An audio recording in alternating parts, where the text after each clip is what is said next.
चलते हैं श्रीमद् भागवत महापुराण। प्रसंग चल रहा है महाराज परीक्षित जी को परमहंस शिरोमणि श्री सुखदेव जी नाभाग और अम्बरीश जी के पावन चरित्र का श्रवण करा रहे हैं।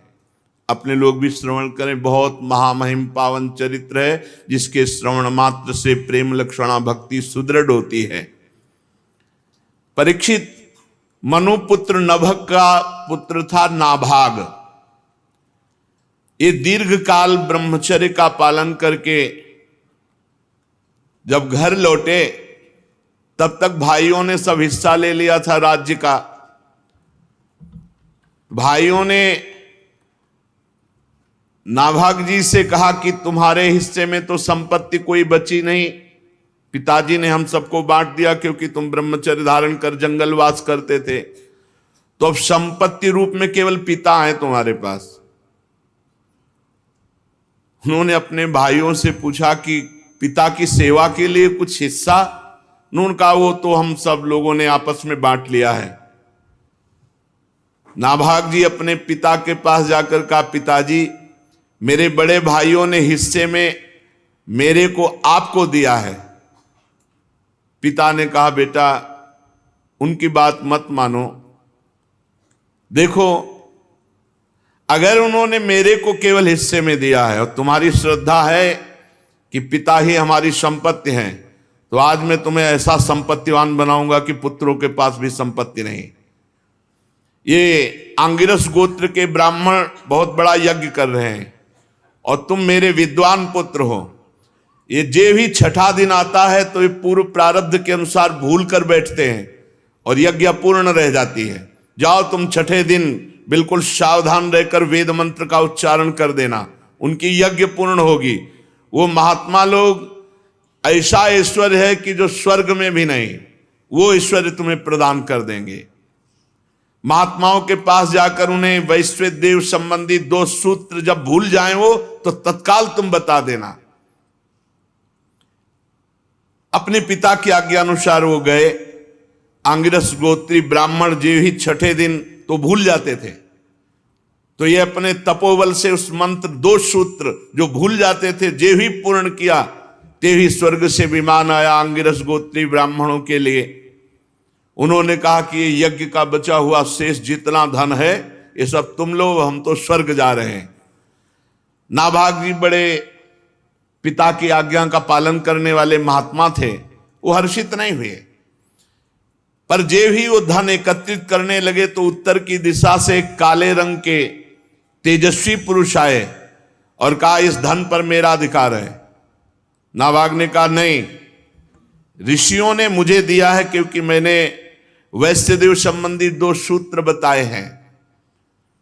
तो उन्होंने कहा, नहीं, हमारे और आपका विवाद शांत होगा तुम्हारे पिता के ही हाथ से।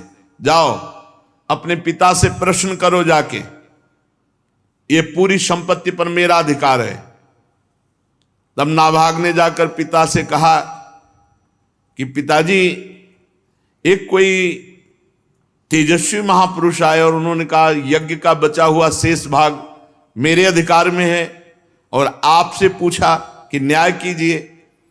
तो आपने ही तो मुझे आज्ञा की थी, मैंने 2 सूत्र बताए, उससे सारी संपत्ति पर मेरा अधिकार, पर वो तेजस्वी पुरुष कह रहे मेरा अधिकार।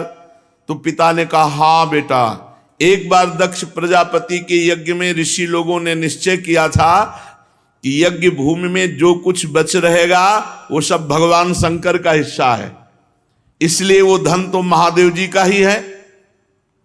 भूल हो गई, जाओ उनके चरणों में प्रणाम करो और कहो कि तुम्हारा ही हिस्सा है। नाभाग ने जाकर के रुद्र भगवान को प्रणाम किया और कहा, प्रभु यज्ञ भूमि की सभी वस्तुएं आपकी हैं, ऐसे मेरे पिता ने आज्ञा करी, मेरा अपराध क्षमा कीजिए। मैं आपसे सर झुकाकर प्रणाम करके अपने अपराध की क्षमा याचना मांगता हूं।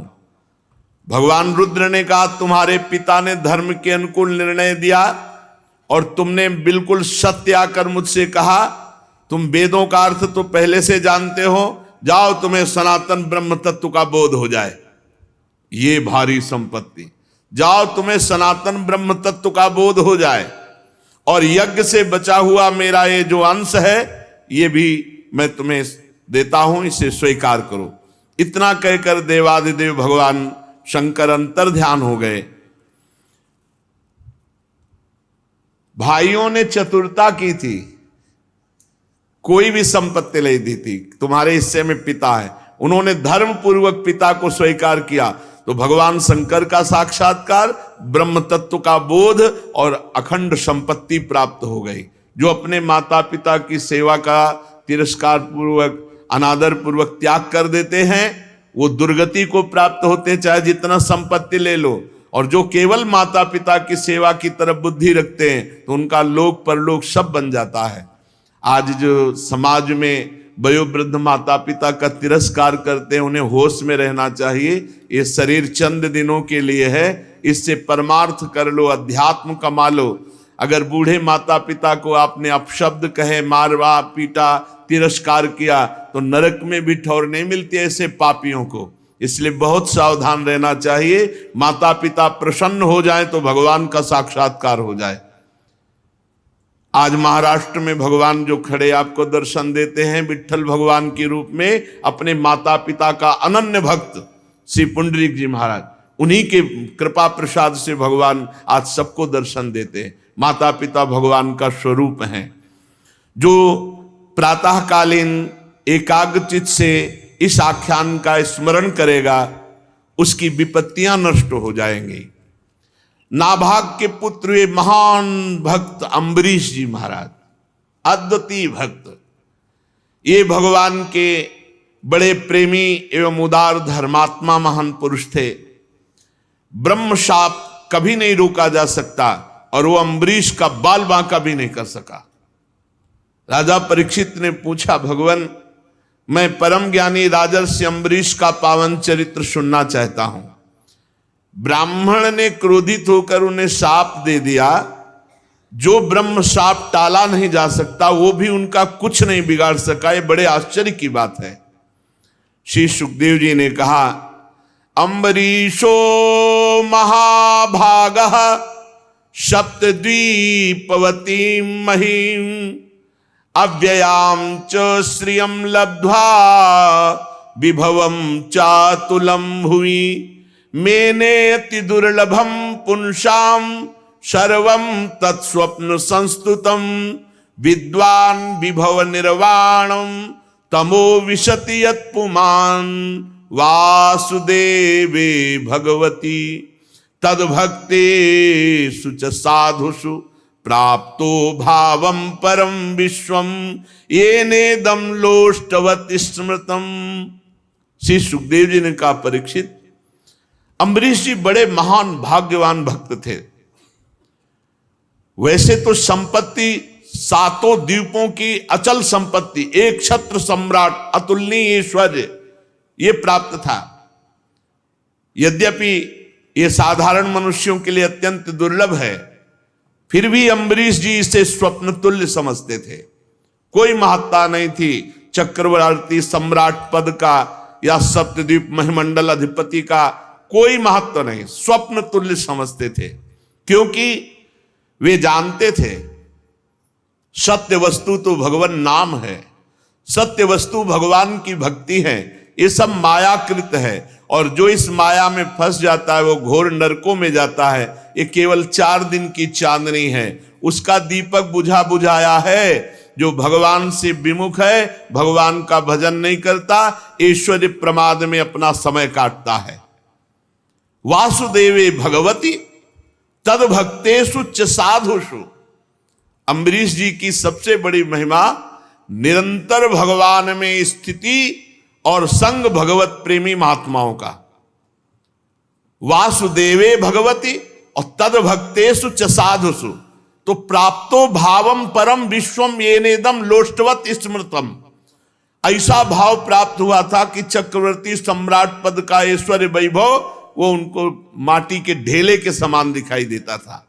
ये सारी संपत्तियां मिट्टी के ढेले के समान स्वप्नवत अनुभव में आ रही थी। एकमात्र भगवान की भक्ति और भगवत प्रेमी महात्माओं का संग, इससे अम्बरीश जी की बड़ी ऊंची स्थिति थी। सा वै मनः कृष्ण पदारविंदयोर वचांसि वैकुंठ गुणानुवर्णने करौ हरेर्मंदिर मार्जनादिषु श्रुतिम चकाराच्युत सत्कथोदय। अम्बरीश जी की क्या स्थिति थी?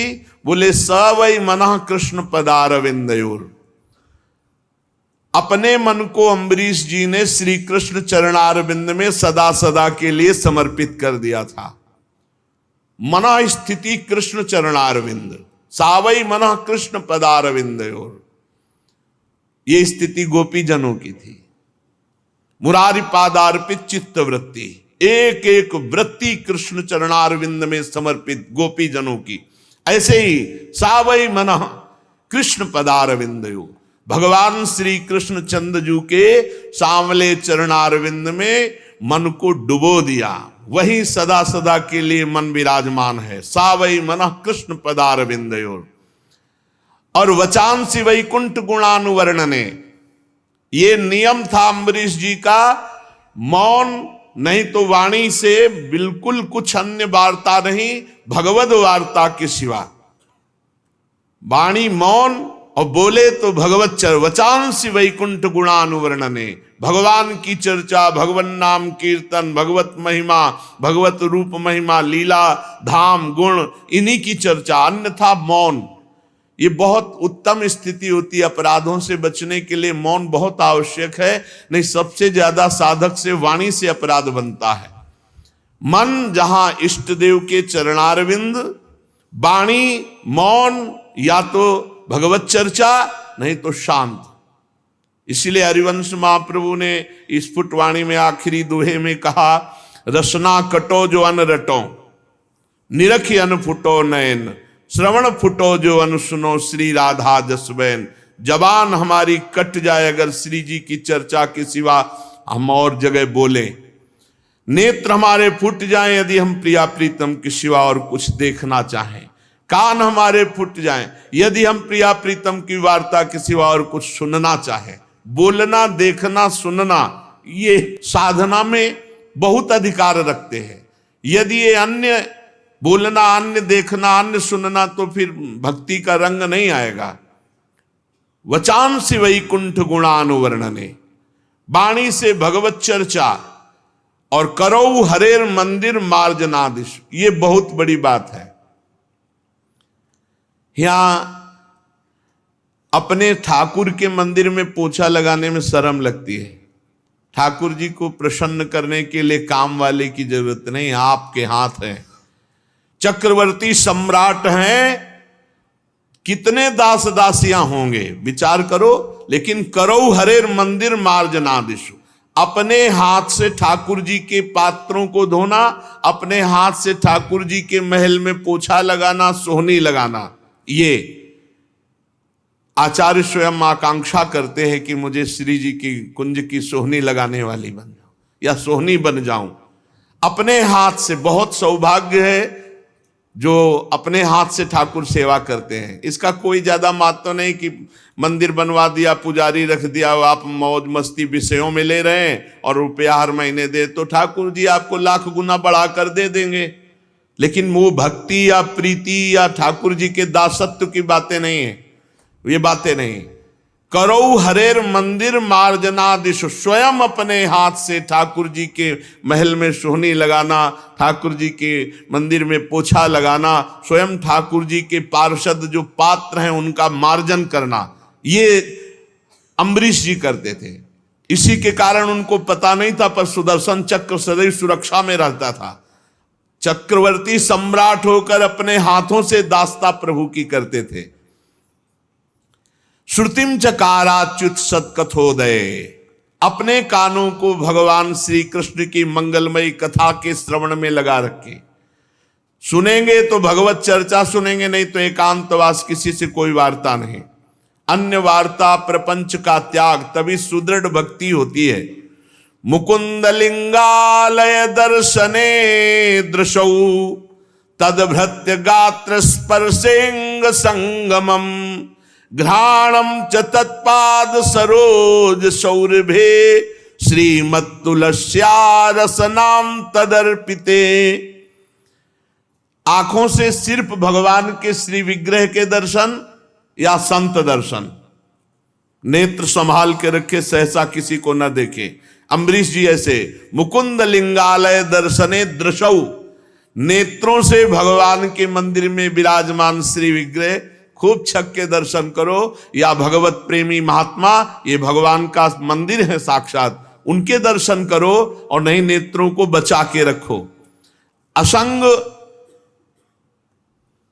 भावना की पुष्टता के लिए तदभृत्य गात स्पर्शेंग संगमम, केवल भगवान के भक्तों का ही स्पर्श, अन्यथा नहीं।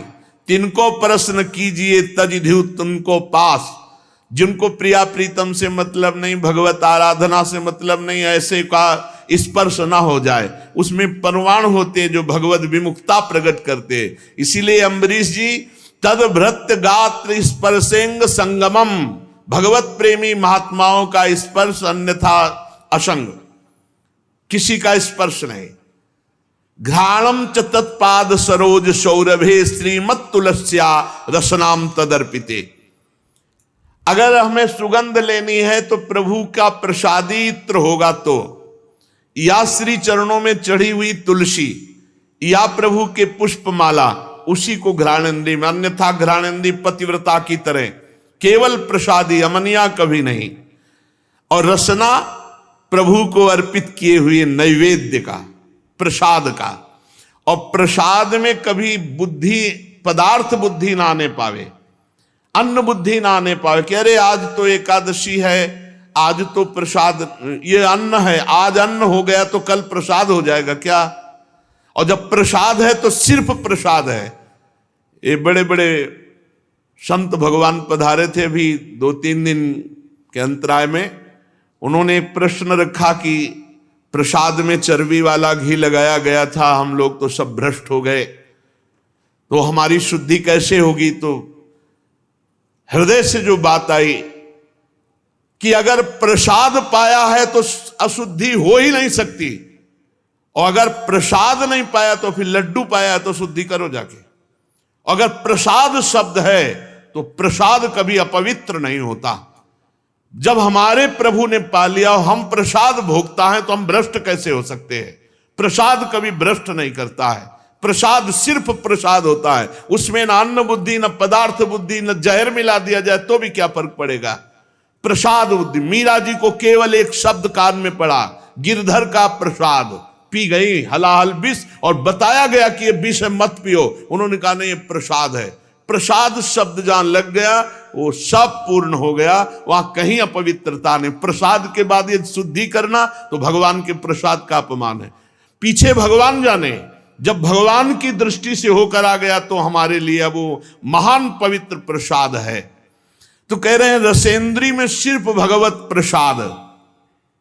और पादौ हरे क्षेत्र पदानुसर्पणे शिरो ऋषिकेश पदाभिवंदने कामं च दासे न तु काम काम्यया यथोत्तम श्लोक जनाश्रयारति।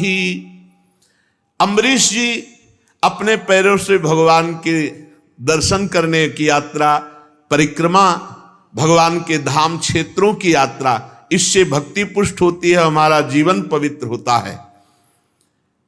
और सिर से भगवान के चरण कमलों में साष्टांग दंडवत प्रणाम, भगवान के चरणों में सिर से साष्टांग दंडवत प्रणाम। राजा अम्बरीश जी ने माला, चंदन आदि भोग सामग्री ये सब त्याग दिया था, भगवान की सेवा में समर्पित। स्वयं भोक्ता नहीं, भोक्ता भगवान, स्वयं प्रसादी। ये सब करते थे किस लिए? बोले भगवत प्रेम के लिए। कामम च दासे न तु काम काम्यया यथोत्तम श्लोक जनाश्रयारति। जो भगवान के प्रेमी भक्तों में प्रेम रहता है वही प्रेम प्राप्त करने के लिए अम्बरीश जी ऐसी दिनचर्या करते थे। उन्होंने सारे कर्म भगवान श्री कृष्ण के चरणों में, इंद्रियातीत भगवान के प्रति सर्वात्मा सर्वस्वरूप समझ करके अपने जीवन को, अपने राज्य को, अपने सर्वस्व को भगवान को समर्पित कर दिया था और भगवत भक्तों की आज्ञा के अनुसार राज्य पालन करते थे।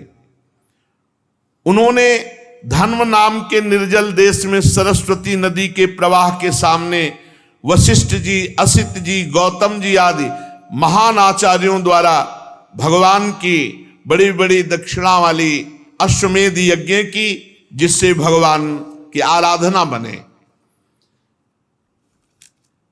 यज्ञ में देवताओं के साथ जब सदस्य और ऋत्विज बैठ जाते तब उनकी पलकें नहीं पड़ती।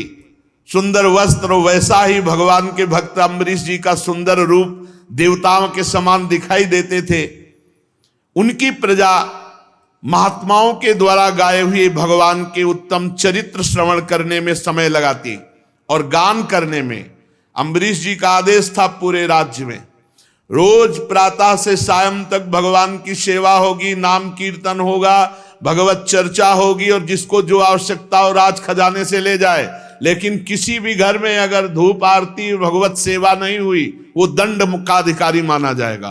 तो पूरे राज्य में भगवत भक्ति छाई हुई थी।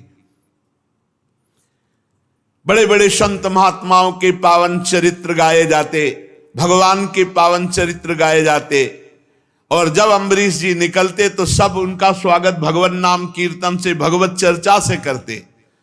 तो देवताओं को भी अब स्वर्ग अच्छा नहीं लगता था, इतना अम्बरीश जी का राज्य महाभागवत स्वरूप हो गया था। वे अम्बरीश जी सदैव देखा करते उनके हृदय में हरि निरंतर विराजमान है भगवत चिंतन के प्रभाव से। इसलिए उन लोगों को वो भोग सामग्री भी हर्षित नहीं कर पाती जो बड़े बड़े सिद्धों के लिए दुर्लभ है। अम्बरीश जी के राज्य में किसी को कोई कामना नहीं थी, सब भगवदानंद में डूबे हुए थे। आत्मानंद के सामने अत्यंत तुच्छ है ये विषय। राजा अम्बरीश तपस्या और भक्ति योग के प्रभाव से भगवान को अधीन कर लिए थे। उनकी समस्त आसक्तियां भगवान में समर्पित थी। कितनी बड़ी बात है। घर, स्त्री, पुत्र, भाई, बंधु, बड़े बड़े हाथी, रथ, घोड़े, पैदल, चतुरंगिणी सेना, अक्षय रत्न, आभूषण, आयुध, समस्त वस्तुओं की जो कभी समाप्त ना होने वाली थी, सब के सब अम्बरीश जी के हृदय में कोई प्रभाव नहीं डाल पाए, कोई प्रभाव नहीं डाल पाए। एकमात्र श्री भगवान उनकी अनन्य प्रेममयी भक्ति से प्रसन्न होकर भगवान के नित्य पार्षद सुदर्शन चक्र सदैव गुप्त रूप से रहा करते थे अम्बरीश जी के पास, जो विरोधियों को भयभीत करने वाले और भगवत भक्तों की रक्षा करने वाले हैं। अम्बरीश जी को भी पता नहीं था कि सुदर्शन चक्र रक्षा में है। राजा अम्बरीश की पत्नी भी उन्हीं के समान धर्मशील, संसार से विरक्त एवं भक्ति परायण थी। एक बार उन्होंने अपनी पत्नी के साथ भगवान श्री कृष्ण की आराधना करने के लिए 1 वर्ष तक द्वादशी प्रधान एकादशी व्रत करने का नियम ग्रहण किया। व्रत की समाप्ति होने पर कार्तिक महीने में उन्होंने 3 रात का उपवास किया और एक दिन यमुना जी में स्नान करके मधुवन में भगवान श्री कृष्ण की पूजा की। उन्होंने महाभिषेक की विधि से सब प्रकार की सामग्री और संपत्ति द्वारा भगवान का अभिषेक किया। हृदय से तन्मय होकर वस्त्र, आभूषण, चंदन, माला, अर्घ आदि के द्वारा भगवान श्री कृष्ण की पूजा की। यद्यपि महाभाग्यवान ब्राह्मणों को इस पूजा की कोई आवश्यकता नहीं थी, स्वयं ही उनकी सारी कामनाएं अम्बरीश जी पूर्ण किए हुए थे, तथापि राजा अम्बरीश ने बड़े भक्ति भाव से उनका पूजन किया और ब्राह्मणों को स्वादिष्ट अत्यंत गुणकारी भोजन कराया और 60 करोड़ गौवें दान की। 60 करोड़ गौवें, और हर गौ के सींग पे सुवर्ण, खुर पे चांदी मढ़े हुए सुंदर सुंदर वस्त्र उन्हें उड़ा दिए गए थे। गौवें बड़ी सुशील, छोटी अवस्था की, देखने में सुंदर, बछड़े वाली, खूब दूध देने वाली, ऐसी 60 करोड़ गौवें ब्राह्मणों को दान की और साथ में दुहने की सामग्री और दुहने वाले सेवक दिए। जब ब्राह्मण कृतकृत्य हो गए तब राजा ने उनसे आज्ञा लेकर व्रत का पारण करने की तैयारी की। जे भी वो पारण करने के लिए आए, उसी समय साप और वरदान देने में समर्थ दुर्वासा जी वहां आए अतिथि के रूप में। राजा अम्बरीश ने देखा कि दुर्वासा जी पधारे तो खड़े हो गए, आसन दिया, बैठाया और अतिथि रूप में उनकी पूजा की, चरणों में प्रणाम किया और कहा, महाराज अभी अभी पारण का समय है, चलो भोजन प्रसाद पालो। दुर्वासा जी ने अम्बरीश की प्रार्थना स्वीकार कर ली और कहा, अभी मैं यमुना जी जा रहा हूं, अपना नित्य कर्म करके आऊंगा, फिर प्रसाद पाऊंगा। दुर्वासा जी ने ऐसा कहकर यमुना के जल में स्नान करने के लिए प्रवेश हुए। अब वो ध्यानस्थ भगवान का ध्यान नहीं कर रहे, अम्बरीश जी का ध्यान कर रहे कि कब ये त्रुटि करे हम इनको दंड दें। इधर द्वादशी केवल घड़ी भर शेष रह गई थी। धर्मज्ञ अम्बरीश जी ने धर्म संकट में पड़कर ब्रह्म ऋषियों से परामर्श किया। उन्होंने कहा, ब्राह्मण देवताओं, ब्राह्मण को बिना भोजन कराए स्वयं खा लेना, निमंत्रण दे देने पर उसको पवाओ नहीं हो, पालो तो महान पाप लगता है, और द्वादशी रहते पारण न करना ये भी दोष है। इसलिए इस समय जैसा करने में मेरी भलाई हो, मुझे पाप न लगे, ऐसा काम करना चाहिए। आप लोग हमें आदेश कीजिए। तब ब्रह्म ऋषियों ने विचार करके कहा कि श्रुतियों में ऐसा कहा गया है कि भगवान का चरणामृत पी लेना, ये पारायण भी हो जाएगा और अतिथि का अपमान भी नहीं होगा, इसलिए आप भगवान के चरणामृत से पारायण कर लीजिए।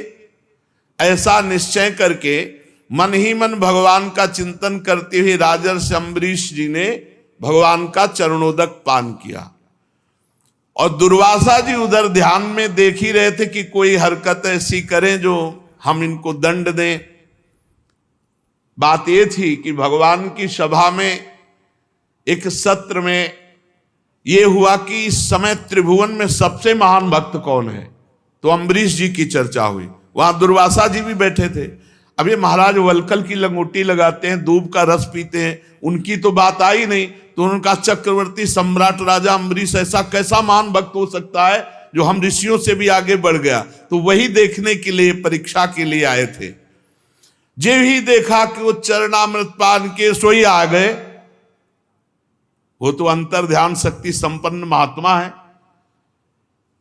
आगे बढ़कर के राजा अम्बरीश जी ने हाथ जोड़ा, अभिनंदन किया, बस नाराज हो गए महाराज दुर्वासा जी और कहने लगे, पारायण कर लिया? तो कहा महाराज, क्रोध से थर थर कांपने लगे, भौं चढ़ गई, मुंह विकट हो गया और हाथ जोड़े अम्बरीश जी खड़े। कोई भय नहीं, क्योंकि भगवान के आश्रित है। हाथ जोड़कर खड़े अम्बरीश जी से डांट कर कहा, देखो तो सही ये कितना क्रूर है। ये धन के मद में मतवाला राजा देखो कितना बड़ा अपराध कर दिया। मुझ ऋषि को निमंत्रण दिया और बिना पवाए पारण कर लिया। भगवान की भक्ति तो छू नहीं गई, कहा जा रहा था ये महान भगत है। दुर्वासा जी तो दुर्वासा, आज इसने धर्म का उल्लंघन करके बड़ा अन्याय किया। देखो तो मैं इसका अतिथि होकर आया और इसने अतिथि सत्कार करने के लिए मुझे निमंत्रण भी दिया और मुझे बिना खिलाए इसने खा लिया।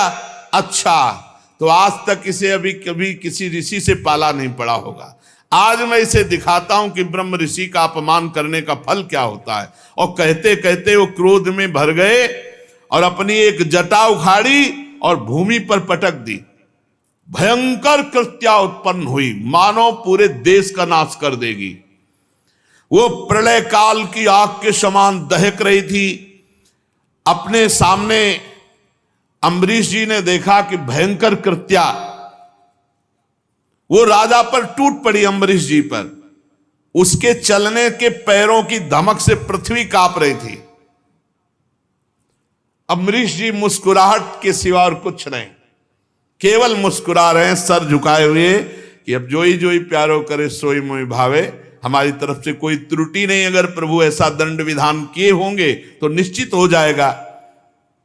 एक पग भी नहीं डरे ना हटे, और कृत्या भयंकर आगे बढ़ती आ रही थी। ज्यों के त्यों खड़े थे, और किसी को पता नहीं था कि परम पुरुष परमात्मा का दिव्य सुदर्शन चक्र अम्बरीश जी की रक्षा में है। ज्यों ही क्रोध से भवक्ति हुई, वो कृत्या आगे बढ़ी, सुदर्शन चक्र जी ने जलाकर राख कर दिया कृत्या को भस्म कर दिया। अब जब दुर्वासा जी ने देखा कि मेरे तपस्या से प्रकट हुई कृत्या तो भस्म हो गई, और सुदर्शन चक्र जी ने दुर्वासा जी की तरफ मुख किया। अब भागे दुर्वासा जी प्राण बचाने के लिए, क्योंकि अब सुदर्शन चक्र कोई साधारण अस्त्र तो है नहीं कि दुर्वासा जी रोक देंगे, तो भगवान श्री हरि का दिव्यास्त्र है। ऊंची ऊंची लपटे दावानल के समान, और दुर्वासा जी आगे धीरे धीरे सुदर्शन चक्र जी, क्योंकि ताप भर देना मारना नहीं है। भागे भगवान के सुदर्शन चक्र के ताप से बचने के लिए।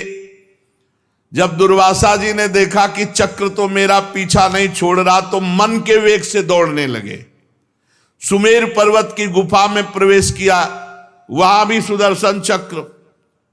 दुर्वासा जी जहां जा सकते वहां सुदर्शन चक्र क्यों नहीं जा सकता? तो जहां जहां दुर्वासा जी वहां सुदर्शन चक्र। दिशा आकाश पृथ्वी अतल वितल के लोक, समुद्र लोकपाल, सब जगह गए। जहां जहां गए सुदर्शन चक्र पीछा नहीं छोड़ा।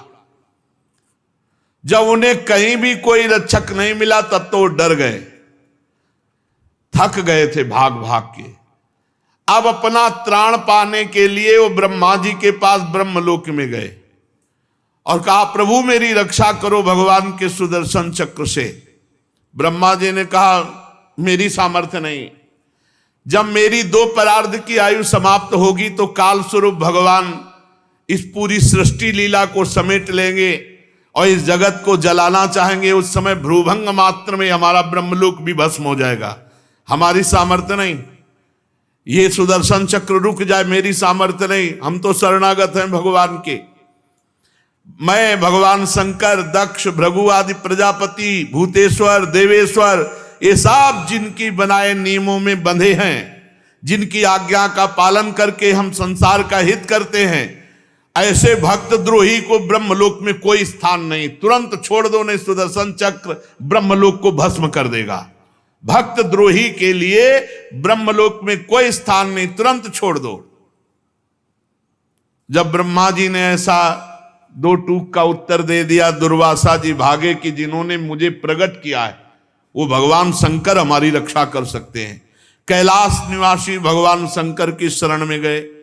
देवादिदेव महादेव जी ने कहा, दुर्वासा, जिन अनंत परमेश्वर में ब्रह्मा जैसे जीव और उनके उपाधिभूत कोश इस ब्रह्मांड के समान ही अनेकों ब्रह्मांड समय पर पैदा होते हैं और समय आने पर फिर उनका पता भी नहीं चलता, जिनमें हमारे जैसे हजारों चक्कर काटते रहते हैं, उन प्रभु के संबंध में हम कुछ भी करने की सामर्थ्य नहीं रखते। मैं, सनत कुमार, नारद, भगवान ब्रह्मा, कपिल देव, अपांतरतम, देवल, धर्म, आसुरी, मरीच आदि ये दूसरे सिद्धेश्वर, हम सब भगवान की माया को नहीं जान सकते। उनकी माया के घेरे के अंतर में है, और ये सुदर्शन चक्र विश्वेश्वर भगवान का अस्त्र है। हम लोगों की सामर्थ्य नहीं कि इसे रोक सके। तुम इसी समय कैलाश से बाहर हो जाओ। जहां जाते हैं भक्त द्रोही को कहीं भी ठौर नहीं। भगवान महादेव जी ने तुरंत कहा, तुम कैलाश छोड़ दो। अब वहां से निराश होकर दुर्वासा जी भागे। एक ही स्थान बचा भगवान वैकुंठनाथ का। वैकुंठ पहुंचे, वहां लक्ष्मीपति भगवान श्री हरि विराजमान थे। दुर्वासा जी सुदर्शन जी के आग से जल रहे थे। वे कांपते हुए भगवान की शरण में गिर पड़े और उन्होंने कहा, हे अच्युत, हे अनंत, आपका एक व्रत है, कोई कैसा भी हो आपकी शरण में आ जाए आप रक्षा करते हैं, इसलिए मैं आपकी शरण में हूं, आप अपने सुदर्शन चक्र से बचा लो। हे जीवन दाता, मैं अपराधी हूं, मेरी रक्षा कीजिए। आपका परम प्रभाव ना जानने के कारण मैंने आपके भक्त का अपराध किया, प्रभु आप मुझे बचा लीजिए, हमने तो सुना है आपका नाम उच्चारण कर ले तो जीव नरक से मुक्त हो जाता है, फिर हम आपकी शरण में, आप सुदर्शन चक्र से मुझे बचा लीजिए।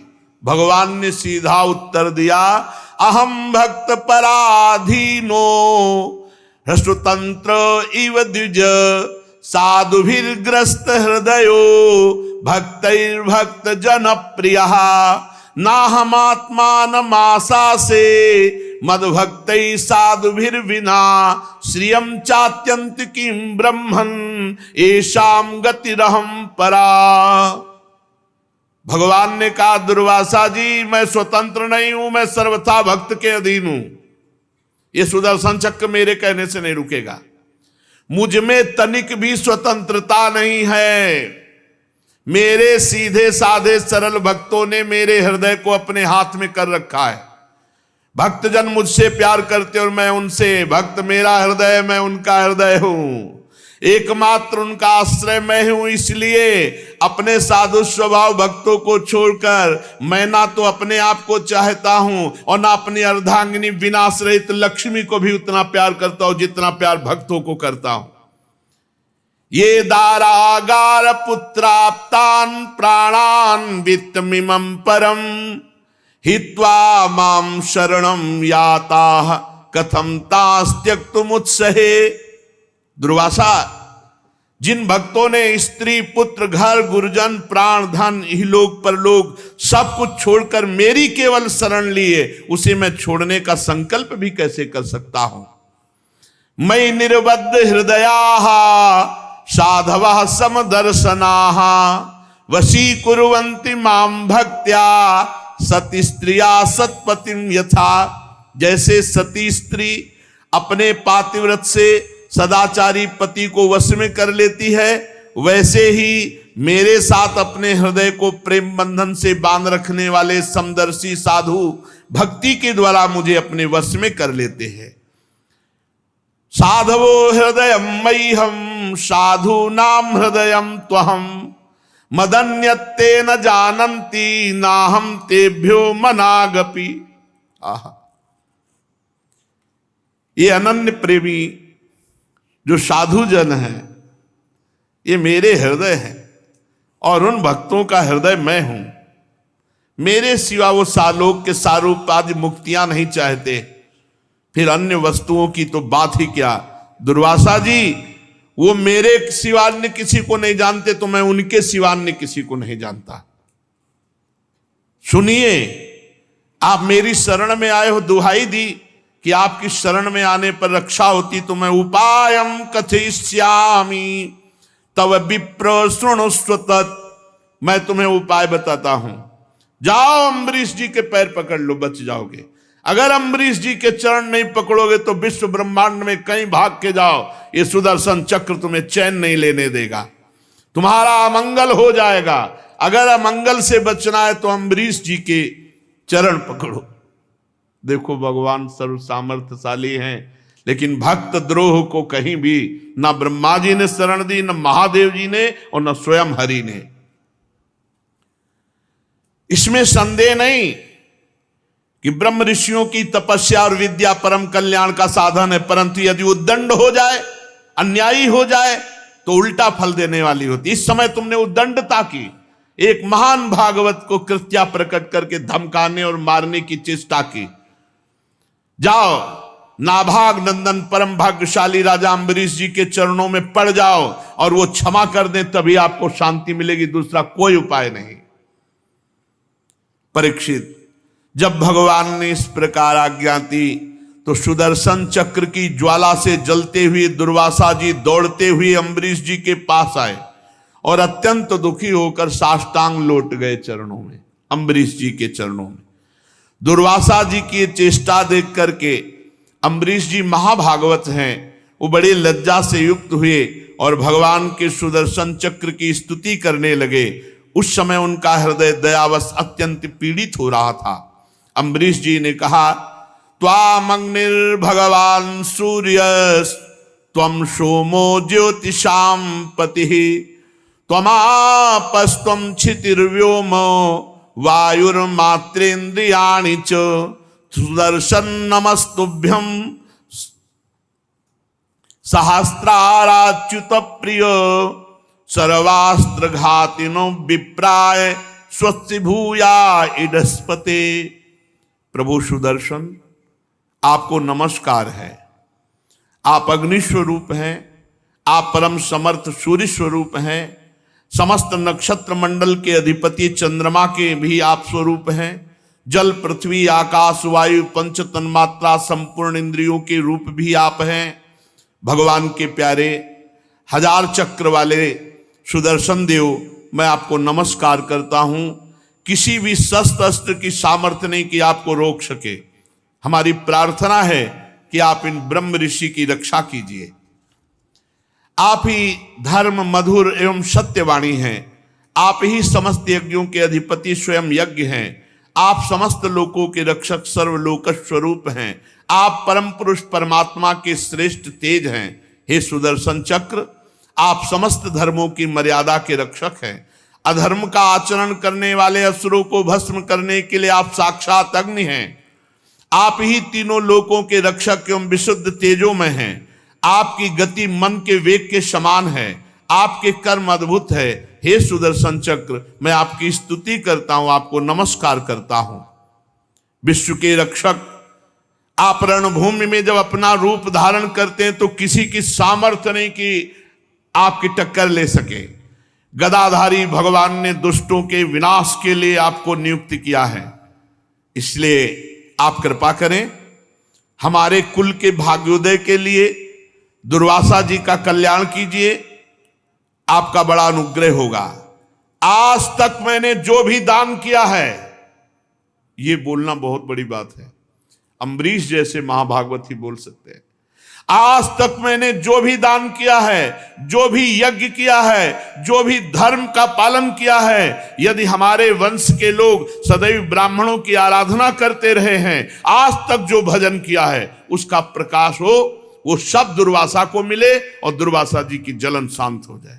बहुत बड़ी बात कह दी, बहुत बड़ी बात कह दी। जीवन भर का भजन, जीवन भर का धर्म पालन, जीवन भर की तपस्या साधना सब दुर्वासा जी को दे दी। दुर्वासा जी की जलन मिट जाए। यदि मैंने समस्त प्राणियों में श्री भगवान को देखा है और भगवान मुझ पर प्रसन्न है, तो सुदर्शन जी शांत हो जाएं और दुर्वासा की जलन मिट जाए। इतना कहना ही था कि भगवान के सुदर्शन चक्र शांत हो गए, क्योंकि भजन का प्रभाव। दुर्वासा जी ने देखा सुदर्शन जी अंतर्धान हो गए, जलन मिट गई, चित्त स्वस्थ हो गया। तब उन्होंने कहा, ओहो, आज मैंने महिमा देख ली। अहो अनंत दासा नाम महत्वम दृष्ट मध्य में। भला जो कृत्या प्रकट कर रहे मारने को, उनके लिए पूरे जीवन का भजन दे देना, ये केवल भगवान के दासों में होता है। ये उदार हृदय केवल भगवान के भक्तों में होता है।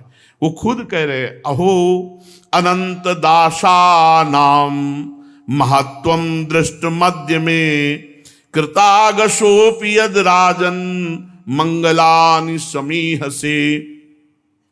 अहो धन्य है, आज मैंने भगवान के प्रेमी भक्त का महत्व देखा।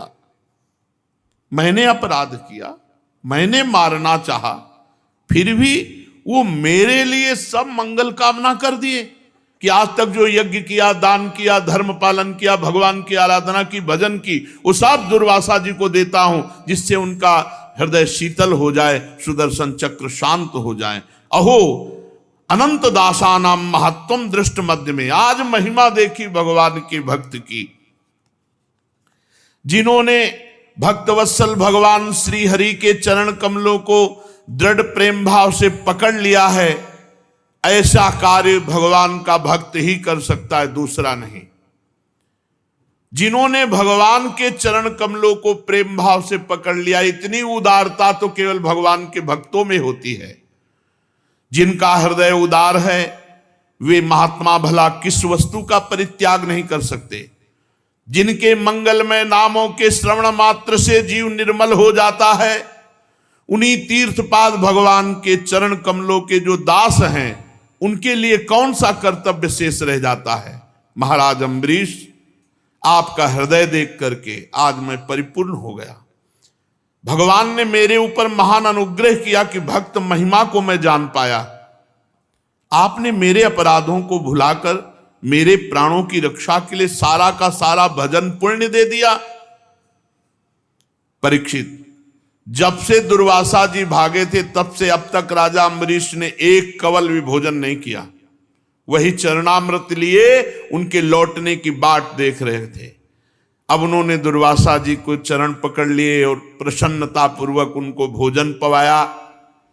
राजा अम्बरीश बड़े आदर से अतिथि के योग्य सब प्रकार भोजन सामग्री लाए और दुर्वासा जी ने खूब तृप्त होकर भोजन पाया और फिर कहा, राजन अब आप भी भोजन प्रसाद पाइए। अम्बरीश जी, आप भगवान के परम प्रेमी भक्त हैं। मैं ये समझता हूं कि आज जो आपका दर्शन, स्पर्श और बातचीत करने का सौभाग्य मिला वो भगवान मधुसूदन की कृपा से। क्या अनुभव हुआ दुर्वासा जी को? भगवान की कृपा का अनुभव, भक्त दर्शन, भक्त संभाषण, भक्त सानिध्य। स्वर्ग की देवांगनाएं आपके इस उज्जवल चरित्र का गान करेंगी।